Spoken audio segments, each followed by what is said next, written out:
안녕하세요. 그리다스피입니다. 혹시 평소 취미생활 중에 예술활동 있으신가요? 저는 며칠 전에 캘리그라피 수업을 잠깐 참관했었었는데요. 아주 짧은 시간인데 새로운 활동에 마음이 설레더라고요. 1시간 정도 했나? 근데 그거 펜으로 하지 않나요? 저는 그 수업에 먹과 붓을 사용해서 선생님께서 알려주더라고요.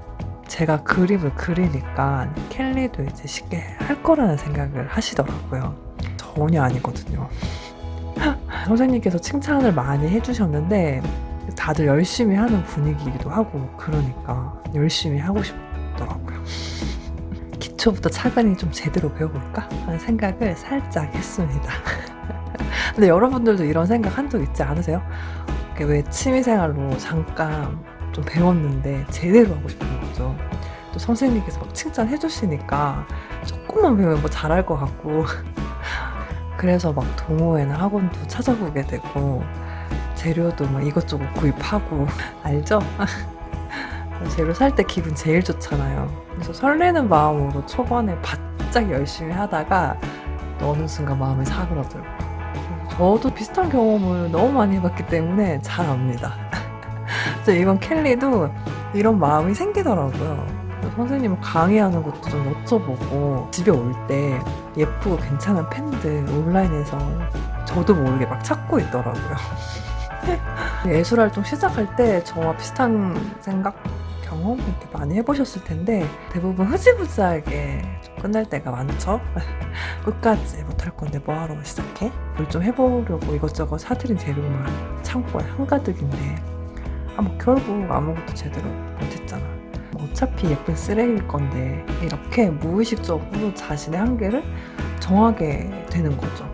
이런 한계들이 모인다면 지금 시작하는 모든 일들을 방해할 거라고 생각해요. 그 중에서 제가 생각했을 때 가장 방해되는 생각이 무엇인지 한번 정리를 해봤어요. 여기 두 개의 그림이 있습니다. 첫 번째 그림은 이거고요. 두 번째 그림은 이겁니다. 여러분들이 보시기에 어떤 작품이 누가 봐도 잘한 작품으로 보이세요? 이번에는 실로 제작한 두 개의 작품을 보여드릴게요. 실로 제작한 첫 번째 작품입니다. 두 번째 작품이에요. 이 중에서 어떤 작품이 더 잘한 작품이라고 생각하세요? 의견이 나눠질 수도 있겠죠. 누군가에게는 첫 번째 작품이, 누군가에는 두 번째 작품이 마음에 들 수도 있겠죠. 이건 개인의 성향에 따라 나눠질 수도 있다고 생각하는데요. 하지만 이제 잘한 작품을 골라야 한다면 고민이 좀 되나요? 왠지 이렇게 여쭤보면 선택하면 안 될 것 같은 그런 느낌이 들지 않아요? 제가 보여드린 네 작품 모두 유명한 예술가들의 작품입니다. 첫 번째 작품은 알폰스 무아라는 화가의 작품이에요. 너무 아름답죠? 1860년부터 1939년까지 체코에서 활동한 화가예요. 1860년대 작품이라고 하기에는 너무 예쁘지 않나요? 어릴 때부터 그림 그리는 것을 매우 좋아했다고 해요. 종교적인 환경 속에서 자랐기 때문에 그 영향으로 성당의 그런 예술, 프레스코화에 영감을 많이 받았다고 하는데요. 그 작품을 보면 신비로우면서 웅장한 분위기가 느껴져요. 저는 몇 년 전, 좀 오래전에 예술의 전당에서 직접 봤거든요. 그런데 이건 직접 봐야 그 분위기를 느낄 수가 있어요. 작품이 정말 엄청 커요. 그리고 너무 잘 그리는 분이구나라는 게 이거는 직접 가서 봐야 해요. 손가락 한마디 정도의 사람을 스케치한 작품이 있었는데 저는 너무 깜짝 놀랐거든요. 너무 잘 그려서. 크기가 큰 작품도 진짜 너무 멋있고 크기가 작은 작품도 너무 멋있었어. 왜 유명한 성당에 들어가면 그 분위기와 규모에 좀 압도당한 느낌이 있잖아요. 알폰스 무아의 작품에서도 그 웅장함이 느껴져요. 두 번째 작품은 장 미셸 바스키아의 작품입니다. 1969년부터 1988년까지 미국에서 활동한 화가인데요. 아주 젊은 나이에 생을 마감했어요. 검은 피카소로 불렸는데요. 인종주의, 해부학, 자신의 이야기, 삶의 죽음 이런 주제로 팝아트 계열의 낙서를 예술로 승화한 화가로 유명합니다. 1세대 그래피티 아티스트라고 불리고 있고요. 그래피티 하는 분들 사이에서는 이제 전설적인 아티스트로 유명하다고 하네요. 인종차별, 부모님께서 이혼하면서 좀 우울한 어린 시절을 보냈다고 해요. 저는 이제 바스키아의 작품을 그림을 시작할 때 많은 영감을 받았던 화가예요. 뭔가 폭발적인 분출력이 느껴졌고요. 보자마자 되게 매료되었던 것 같아요. 지금도 바스키아의 작품을 보면 그 당시에 좋아했던 마음들이 새록새록 떠오르기도 하고 해소가 되는 느낌이 있어요. 그 작품을 볼 때. 그래서 사람들이 그리 큰 돈을 주고 구입을 하나 봐요. 세 번째 작품은 설치미술가 서도우의 작품입니다. 1962년생으로 현재 아주 활발한 작품 활동을 하는 예술가예요. 천으로 만들어 옮겨 다니는 집으로 세계적인 명성을 얻고 있는 예술가입니다. 외국에서 이제 공부를 하면서 뉴욕 가면 이사를 해야 되고 이런 상황들이 생기잖아요. 집을 옮기는 것에 좀 몰두를 하셨던 것 같아요. 달팽이처럼 집을 이고 가는 생각을 하셨다고 해요. 저는 대림미술관에 가서 직접 작품을 봤었거든요. 작품 공간에 들어가기도 하고 엄청 정교하고 신비로운 그런 분위기를 느낄 수 있어요. 혹시나 전시를 하게 되면 꼭 가서 직접 보셨으면 좋겠습니다. 추천합니다. 네 번째 작품은 프레드 샌드백이라는 예술가의 작품인데요. 미니멀리스트를 대표하는 미국의 조각가입니다. 1943년부터 2003년까지 활동한 작가고요. 서도우 예술가처럼 공간에 대한 새로운 생각을 이제 작업으로 했고 오방색 실과 선을 토대로 3차원의 공간을 그려내고 공간을 나누기도 해서 흰 캔버스에 그림을 그리듯 빈 공간에 실을 수직이나 수평 또는 대각선으로 설치해서 비하학적인 형태의 실 조각을 만들었어요. 그래서 작품은 최소한의 부피로 이루어져 있고 단순한 조각을 넘어서 하나의 공간으로 제작을 했다고 해요. 저도 이번에 조사를 하면서 이 작가를 알게 되었는데요. 직접 가서 좀 보고 싶더라고요. 사진만으로 그 공간을 잘 느끼지 못해요. 이런 전시는 직접 가서 눈으로 보고 몸으로 느끼고 해야 되는 것 같아요. 어때요? 어떠셨어요? 여기 못한 작품이 있나요? 아니면 누가 봐도 잘한 작품의 기준을 세울 수 있을까요? 아마 그동안 미술시험 또 미술평가라는 상황을 겪으면서 잘하는 작품에 대한 어떤 기준점이 생겼을 거예요. 예술활동과는 좀 거리가 멀다고 생각해요. 평가가 무의미하죠? 예로 보여드린 예술가들도 누군가에게는 혹평을, 누군가에게는 호평을 받았을 거예요. 모든 사람을 만족시킬 수 있는 작품은 없다고 생각해요. 예술활동을 경험하는 과정에서 즐거움을 느끼셨으면 좋겠습니다. 여기 한 장의 자화상이 있습니다. 우리가 생각했을 때 매우 잘 그린 그림 같죠? 이분의 15살 자화상입니다. 18살 때의 자화상이에요. 20살, 또 같은 20살의 모습입니다. 25살, 35살이 되었고요. 56살이 되었습니다. 그리고 83살, 85살, 89살, 90살, 또 90살, 다시 90살입니다.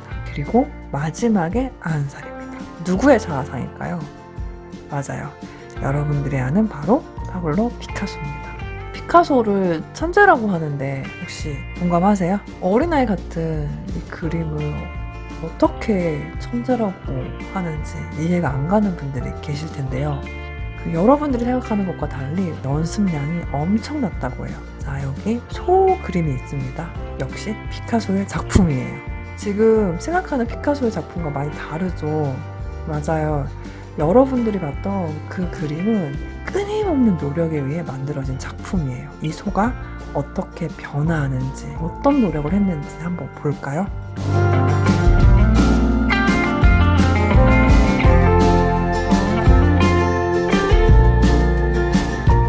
번에 만족스러운 작품을 한다는 건 사실 쉽지 않아요. 연습한 과정에서 만족했어도 시간이 지남에 따라 부족함이 느껴질 거예요. 피카소가 죽기 전 남긴 마지막 작품을 스스로 만족스러워 했을까요?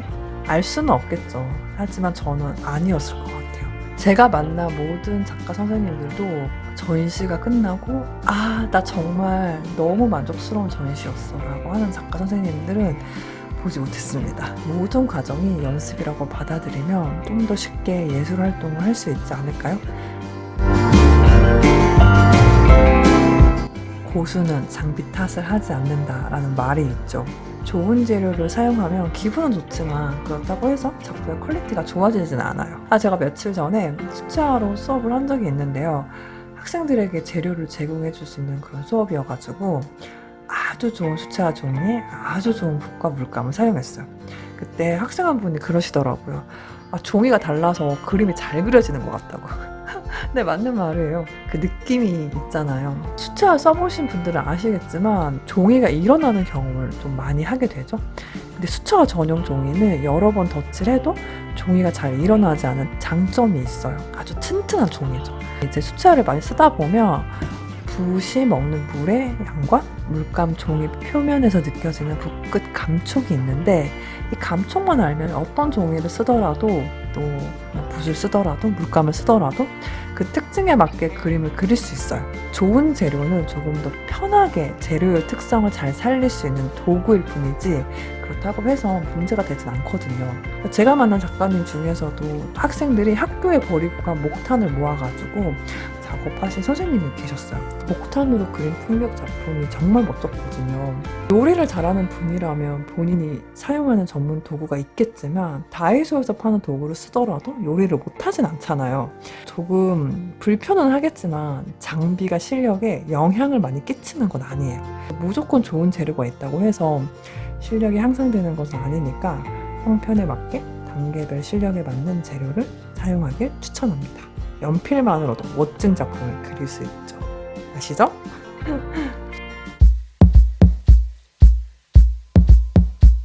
예술 활동을 할 때 상상해서 창작품만 해야 한다고 생각하는 분들이 의외로 많으시더라고요.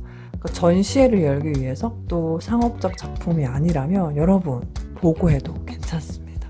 모작이라고 하죠. 모작해야 실력을 향상할 수 있어요. 또 모작을 통해서 창조할 수 있는 힘을 기를 수 있어요. 원하는 작품을 내가 해야 할 때, 그려야 할 때 많은 도움이 됩니다. 특히 세부적인 묘사는 몰랐던 정보를 알게 하고요. 또 관찰력을 키워줘요.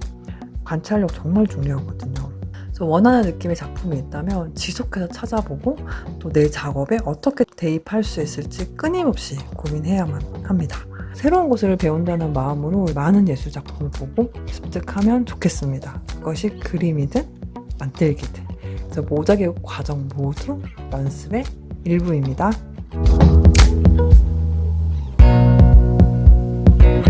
여러분, 예술에 정답이 있을까요? 네, 분명 아니라고 알고 있기 때문에 아니라고 대답하실 거예요. 제가 말한 정답은 완벽한 결과를 의미합니다. 예술 활동이 필요한 이유는 정답이 없는 활동을 하기 위함이에요. 세상을 다양하게 보는 방법을 알게 하고 또 모두가 함께 즐겁게 살아갈 수 있는 방법을 배우고 순수한 마음을 가지고 자유로운 행동을 할 수 있게 해요. 세상의 다양함을 경험할 수 있는 것이 예술 활동의 주 목적이라고 할 수 있죠.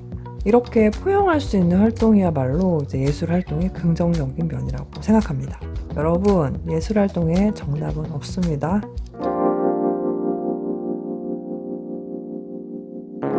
이건 그리기에 대한 두려움이 있는 분들에게 해당하는 내용인데요. 왜 같은 연필을 손에 쥐고도 이름을 쓰라 그러면 쓰는데 얼굴을 그리라 그러면 못 그리잖아요. 그쵸? 이번에 제가 캘리그라피 수업에서도 글자를 그리다라는 말을 사용하더라고요. 글과 그림은 분명히 많은 부분이 닮아있기 때문에 가능한 말인 것 같아요. 그런데 그거 아세요?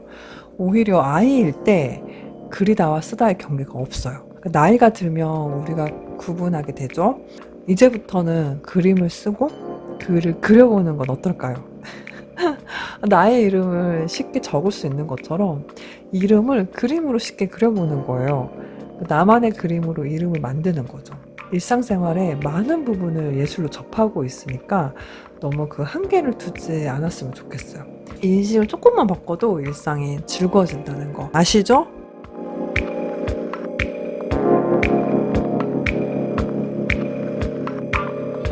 앞서 말씀드린 재료 준비를 열심히 한 분들은 쌓인 재료들도 그만큼 많더라고요. 예쁜 쓰레기 이렇게 부르던데요. 네, 재료가 아까워서 버리지 못하는 물건도 분명히 있을 거고, 또 그냥 아까워서 안 쓰시는 분들도 분명히 있을 거예요. 특히 이제 색연필의 경우는 아까워서 잘 깎지도 쓰지도 않는 분들이 많더라고요.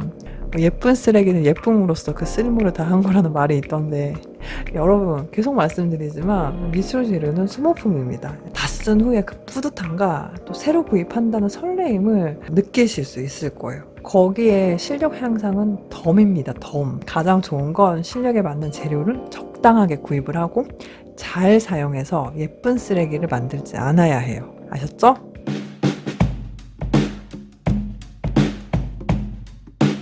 예술 활동에 있어 완벽한 결과나 지금 당장 잘하게 되는 경우는 사실 잘 없죠. 재능이 뛰어난 사람도 그보다 나은 재능을 부러워하기도 하고요. 또 어떤 한계를 느끼기도 합니다.